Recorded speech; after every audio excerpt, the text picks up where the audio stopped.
अस्सलामुअलैकुम viewers, I hope आप सब खैरियत से होंगे। आज हम स्टार्ट करने वाले हैं lecture number 2, that is theories in scientific psychology. Experimental psychology का सेकंड लेक्चर है ये। टॉपिक नंबर 6 है theories in scientific psychology. A theory क्या होती है? थेरी होती है आपकी रिलेटेड सेट ऑफ स्टेटमेंट्स, कुछ ऐसी स्टेटमेंट्स को जो कि एक्सप्लेन करती हैं किसी फिनोमिना को, ठीक है, किसी भी इवेंट को एक्सप्लेन करती हैं। और वो जितने ज़्यादा इवेंट्स होंगे उतने ही आप उस पर कम स्टेटमेंट्स के साथ अगर उसको करेंगे, एक्सप्लेन करेंगे, तो that is the better theory, यानी कि वो पावरफुल थेरी होगी। जैसे कि हमारी ग्रेविटी थेरी है हमारे पास, वो पावरफुल थेरी है क्योंकि उसमें देखें बहुत से फिनोमिना को उन्होंने एक्सप्लेन किया है एक सिंपल सी स्टेटमेंट में, छोटी सी स्टेटमेंट में। जैसे कि लॉ ऑफ ग्रेविटी एक्सप्लेन करती है falling apples and behaviour of roller coaster क्या है, पोजीशन ऑफ बॉडीज़ क्या है विद इन सोलर सिस्टम, यानी कि तीन चीज़ें हैं। यहाँ पे इवेंट्स ज़्यादा हैं और हमारे पास क्या है, स्टेटमेंट, उसकी छोटी सी स्टेटमेंट हम उसको एक्सप्लेन कर देते हैं, तो that is the powerful theory. अब दूसरी हमारे पास सेकंड जो है पावरफुल थेरी है क्लासिकल कंडीशनिंग की, यानी कि हम उसमें एक्सप्लेन कर रहे हैं लर्निंग हमारी कैसे होती है, थ्रू एसोसिएशन, ठीक है, बिटवीन अ स्टिमुलाई, यानी कि स्टिमुलस के दरमियान हम एसोसिएशन जो है वो उससे हम लर्न करते हैं, तो that is powerful theory and that operant conditioning है। नेक्स्ट हमारे पास ओपन कंडीशनिंग भी एक पावरफुल थेरी है क्योंकि वो सिस्टमेटिकली एक्सप्लेन कर रही है आपके बिहेवियर को, जिसमें आप री देखते हैं, पनिशमेंट से आपका बिहेवियर जो है वो कैसे चेंज होता है।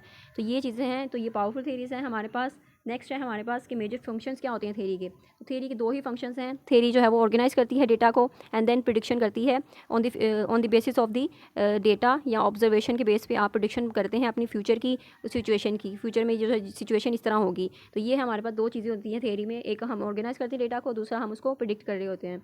एंड देन जो है वो थेरीज़ को हम डायरेक्टली टेस्ट नहीं कर सकते, उसमें सबसे पहले हमने उसकी हाइपोथेसिस बनानी होती हैं और उसके हाइपोथेसिस बना के फिर हम उसको टेस्ट करते हैं, एक्सपेरिमेंट करते हैं उसके ऊपर। और देन हमारे पास है थेरीज़ एंड हाइपोथेसिस। अब इन दोनों में डिफरेंस क्या है? थेरीज़ क्या होती हैं, हाइपोथेसिस क्या होती हैं? थेरीज़ यानी कि आप कुछ स्टेटमेंट को एक्सप्लेन करते हैं, किसी इवेंट को एक्सप्लेन करते हैं स्टेटमेंट्स के थ्रू, तो वो क्या है, थेरी है। और हाइपोथेसिस क्या है? हाइपोथेसिस से आप जो है वो थेरी से ही आप हाइपोथेसिस बनाते हैं। थेरी जो है वो ब्रॉडर जो है वो स्टेटमेंट होती है, एक ब्रॉडर स्टेटमेंट में उसको आपने कन्वर्ट करना है ताकि आप उसको टेस्ट कर सकें उस थेरी को। तो आपने उसको छोटी सी स्टेटमेंट में करना है। जैसे कि फॉर एग्जाम्पल यहाँ पे एग्जाम्पल ले लेते हैं एक, कि आप थेरी है हमारे पास कि टीवी वायलेंस जो है वो डेट्रीमेंटल टू दी चिल्ड्रन, कि वो बच्चों के लिए नुकसानदेह है टीवी वायलेंस। अब थेरी है, ब्रॉडर है यहाँ पे, तो आप इसको टेस्ट नहीं कर सकते डायरेक्ट। अब क्या करते हैं, आप इसमें हाइपोथेसिस बनाते हैं। हाइपोथेसिस कैसे बनाएंगे कि जो आपकी जो है वो टीवी वायलेंस है, TV if you watch TV in childhood, ठीक है, TV violence a lot, then it will be that you will be more aggressive in your adulthood. तो आप क्या हैं, आप जो है वो ज़्यादा अग्रेसिव हो जाएंगे, बहुत ज़्यादा। तो ये चीज़ें क्या हैं, हम उसको स्पेसिफिक कर देते हैं। तो जनरल से हम जनरल थेरी से एक स्पेसिफिक जो है वो बना रहे हैं स्टेटमेंट, तो ताकि हम उसको थेरी को टेस्ट कर सकें, उसको देख सकें वो वैलिड थेरी है या नहीं। तो दैट इज़ हाइपोथेसिस। और इसमें यही बताया गया है कि थेरी जो है वो हम जो है वो इंडक्शन का जो प्रोसेस क्या होता है और डिडक्शन क्या होती है। इंडक्शन यानी कि आपकी जनरल जो डेटा है ना, आप उससे एक थेरी बना रहे हैं, अब स्पेसिफिक डेटा है तो आप उससे जनरल थेरी बना रहे हैं, तो दैट इज़ इंडक्शन प्रोसेस, ठीक है। अब रीजनिंग क्या है, यहाँ पे जो रीजनिंग प्रोसीड हो रही है from particular data to general theory. अब नेक्स्ट हमारे पास क्या है, डिडक्शन का मेथड। डिडक्शन में रीजनिंग प्रोसीड हो रही है from the general theory to particular data, यानी कि हम उस पर हाइपोथेसिस बना रहे हैं, तो that is deduction process. Then हमारे पास difference between generalization and hypothesis. अब जनरलाइजेशन यही है कि जनरलाइजेशन ब्रॉडर टॉपिक है हमारे पास, ठीक है, ब्रॉड टॉपिक है, उसको हम डायरेक्ट टेस्ट नहीं कर सकते। तो जो भी हमने ऑब्जर्व किया है तो उसमें हम हाइपोथेसिस बनाते हैं। हाइपोथेसिस मतलब टेस्टेबल स्टेटमेंट, जिसको हम टेस्ट कर सकते हैं, ऐसी स्टेटमेंट बनाते हैं हम छोटी सी। यहाँ पे उन्होंने एग्जाम्पल भी दी है, जैसे कि उन्होंने जनरलाइज कर दिया है कि ओल्डर दैन 65 ईयर्स जो है वो उनको ज़्यादा एक्सीडेंट्स उनके हो सकते हैं, उन ड्राइवर्स के। अब क्या है, जनरलाइजेशन क्या है, ब्रॉडर स्टेटमेंट है जिसको हम टेस्ट नहीं कर सकते। तो ये क्या है, ब्रॉडर, जैसे कि एक थेरी जो है उसमें बहुत ज़्यादा हम जनरलाइजेशन बना सकते हैं, फिर जनरलाइजेशन जो है उससे हम बहुत ज़्यादा हाइपोथेसिस बना सकते हैं ताकि हम उसको टेस्ट कर सकें। ये एग्जांपल भी यही दी गई है। नेक्स्ट हमारे पास इंडक्शन एंड डिडक्शन मेथड है। इंडक्शन में भी यही है कि पर्टिकुलर डेटा से हम जनरल थेरी बनाते हैं, और डिडक्शन यानी कि जो पर्टिकुलर डेटा है जो जनरल थेरी है उसको पर्टिकुलर डेटा में कन्वर्ट करते हैं। तो हाइपोथेसिस जो अगर हम इंडक्टिव प्रोसेस से लें तो उसको हम कॉमन सेंस हाइपोथेसिस बोलते हैं। एंड देन हमारे पास क्राइटेरिया क्या है थेरी का, थेरी जो है वो कैसी होनी चाहिए, थेरी कैसी होती है।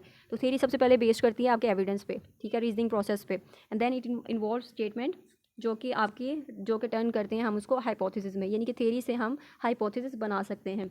And then theory address a phenomenon. उसके बाद थेरी जो है वो किसी भी फिनोमिना को एड्रेस करती है, एक्सप्लेन करती है और लॉजिकल एक्सप्लेनेशन देती है। ये नहीं कि इलॉजिकल एक्सप्लेनेशन है, उसका कोई लॉजिक भी होना चाहिए।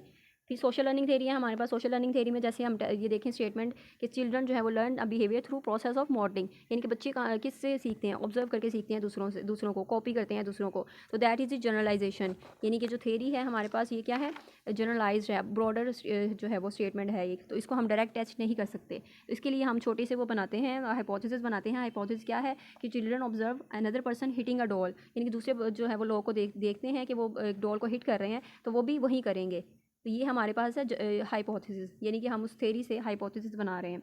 फिर हमारे पास, ताकि हम उस थेरी को टेस्ट कर सकें, फिर हमारे पास डिफ्यूजन ऑफ रिस्पॉन्सिबिलिटी है, जिसमें सोशल लॉफिंग आ गई है। तो सोशल लॉफिंग यानी कि आप अपनी एफर्ट्स को लेस करते हैं।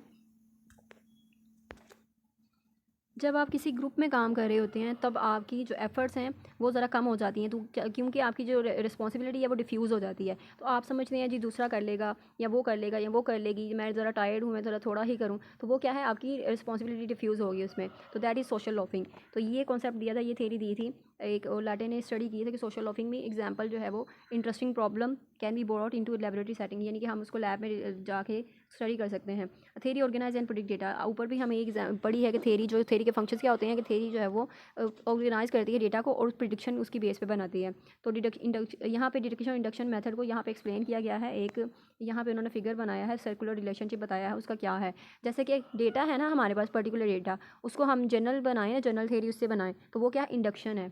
ठीक है, डेटा से हम थेरी की तरफ जाएं तो दैट इज़ इंडक्शन। अब थेरी से हम एक डेटा बनाएं, थेरी से हम स्पेसिफिक हाइपोथेसिस, स्पेसिफिक स्टेटमेंट्स बनाएं ताकि हम उसको टेस्ट कर सकें, दैट इज़ डिडक्शन मेथड। ठीक है, थेरी से हम एक स्पेसिफिक हाइपोथेसिस बना रहे हैं, स्पेसिफिक डेटा ले रहे हैं, दैट इज़ डिडक्शन। तो आई होप कि आपको समझ आ गई है, डेटा से थेरी से इंडक्शन है और थेरी से जब हम डेटा की तरफ आते हैं दैट इज़ डिडक्शन। तो दोनों मेथड्स की अपनी जो है वो एडवांटेजेस हैं। गुड थेरी जो होती है वो फैलिबल होती है, यानी कि वो गलत भी हो सकती है, आप उसको डिस्प्रूव भी कर सकते हैं। और उसके बाद यहाँ पे इन्होंने सोशल लॉफिंग की एग्जांपल बताई है कि सोशल लॉफिंग प्रॉपर जो जनरलाइज स्टेटमेंट है उसके बाद हम उसको कैसे हाइपोथेसिस उससे बनाते हैं और उसको कैसे टेस्ट करते हैं। तो that is the second lecture, और आई होप कि आपको समझ आ गई है और सारी चीज़ें क्लियर हैं। तो इतना मुश्किल नहीं है, अगर कुछ भी एम्बिग्यूटी है इस लेसन में आपकी, तो आप इसको कमेंट सेक्शन में पूछ सकते हैं and kindly share with other students. और मिड टर्म में जैसे टाइम बहुत शॉर्ट है, तो अगर किसी को जो है वो लॉन्ग लेक्चर्स लेने में डिफ़िकल्टी हो रही है, टाइम मैनेज नहीं हो रहा है, तो आप शॉर्ट लेक्चर्स के थ्रू अपने कॉन्सेप्ट्स क्लियर कर सकते हैं ताकि आपके मार्क्स जो हैं वो अच्छे सिक्योर करें आप एग्ज़ाम में। And best of luck for your exam. Thank you so much. अल्लाह हाफिज़।